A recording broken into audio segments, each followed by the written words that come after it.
Hello বন্ধুরা, আজকের ভিডিওতে আমরা জানবো বাংলাদেশের জনপ্রিয় বিরহ কণ্ঠশিল্পী ইমন খানের কষ্টের প্রেম কাহিনী সম্পর্কে। আমরা জানি ইমন খান মূলত কষ্টের এবং বিরহের গান গেয়ে থাকেন। ইমন খান রূপা নামের একটি মেয়েকে নিয়েও অসংখ্য গান করেছেন, আর সেই মেয়েটি হলো ইমন খানের প্রাক্তন প্রেমিকা রূপা। আমরা ইমন খানের কষ্টের গানগুলো শুনেই কিছুটা আন্দাজ করতে পেরেছিলাম তিনি হয়তো রূপা নামের মেয়েটির ভালোবাসায় ব্যর্থ হয়েই বিরহের গান গেয়ে থাকেন। কথা সত্যি, ইমন খান প্রেমে ছেঁকা খেয়েই বিরহের গান গেয়ে থাকেন। সালটা তখন 1998। জনপ্রিয় কণ্ঠশিল্পী ইমন খান তখন ক্লাস 8-এ পড়াশোনা করেন। বন্ধুদের সাথে আনন্দ উল্লাসে ভালোই কাটতেছিল জীবন তার। একদিন ইমন তার এক বন্ধুর সাথে বিকেলবেলায় ঘুরতে বেরিয়েছিল পাশের এলাকায়, আর সেখানে তিনি একটি মেয়েকে এক নজর দেখেই প্রেমে পড়ে যান।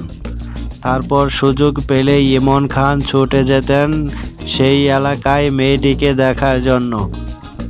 এভাবেই বেশ কিছুদিন যাওয়ার পর মেয়েটি বুঝতে পারে ছেলেটা তাকে পছন্দ করে এবং ফলো করে। তখন মেয়েটিও ইমন খানের প্রেমে পড়ে যায়। ইমন খান কিছুটা বুঝতে পেরেছিল।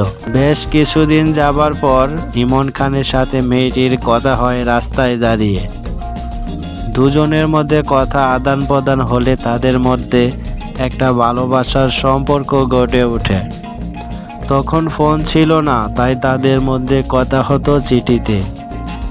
এভাবেই তাদের ভালোবাসা চলতে চলতে পেরিয়ে গিয়েছিল 4টি বছর।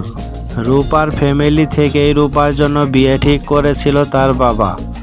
রূপার বাবা মোটামুটি ভালোই প্রভাবশালী ছিল, তবে ইমন খান ছিল মধ্যবিত্ত পরিবারের সন্তান, যার কারণে তার ভালোবাসার পূর্ণতা পায়নি। তবে ইমন খান ছোটবেলা থেকেই গান পাগল ছিল, তিনি খুব ভালো গান গাইতো। রূপার বিয়ে হয়ে যাওয়ার পর ইমন খান তার কষ্টকে ভুলে থাকতে এবং রূপাকে কতটা ভালোবেসেছিল বোঝাতে তিনি গানের অ্যালবাম বের করার সিদ্ধান্ত নেন এবং গানের অ্যালবাম বের করেন।